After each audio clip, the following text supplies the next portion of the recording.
I think the two of you are acting under serious misconceptions of what you believe the law is and a misconception about why you're here.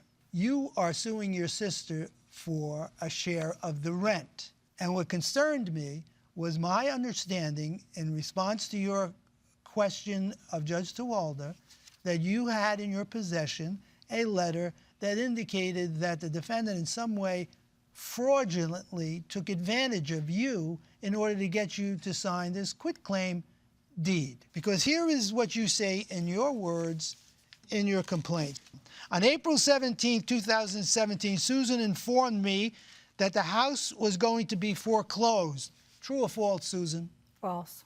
The house wasn't being foreclosed? No, I was receiving letters that if the mortgage payments wasn't going to get paid, that it was going to foreclose. Were you paying the mortgage payments? I was. Was anybody contributing or helping you to pay them? No. 1 second, Abraham.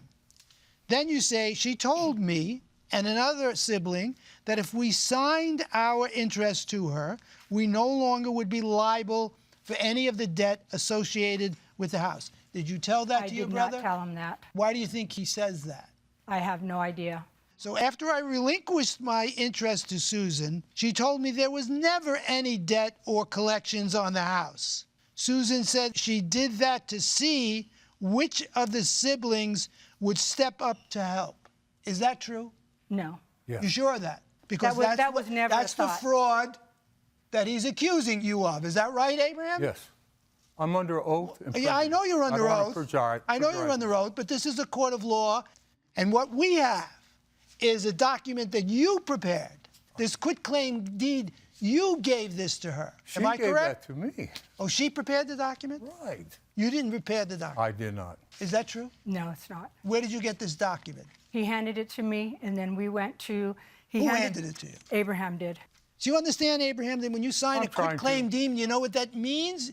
You signed this. I signed it over. You signed over your interest. So how can you expect for her to have to give you a share of the rent when you no longer have any interest, according to this document? That's what the document means. Okay, if that's. But I'm trying to explain it to you because it seems to me both of you, to a degree, are going off on misunderstandings. And your mother wished, I'm sure, that all of her children would live their lives in harmony and love and affection.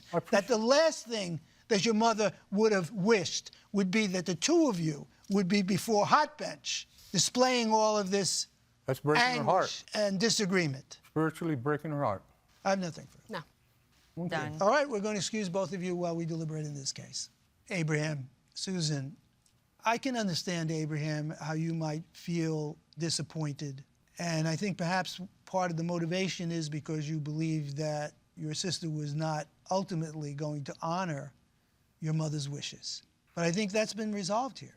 So taking you at your word in that regard makes this a little bit easier, because ultimately the deciding factor for us was the existence of this quitclaim agreement where you relinquished your interest in the property. Yes.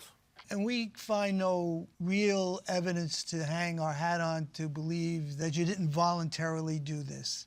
That's on the one hand. On the other hand, your countersuit is for stale debts and obligations, for things that are better laid in the past. And you already gave us the answer to deal with your countersuit by saying, I'm only doing this because I'm being sued. But more importantly, you've got to find a way to get together as a family in honor of your mother. So try your best to resolve this out of the courtroom.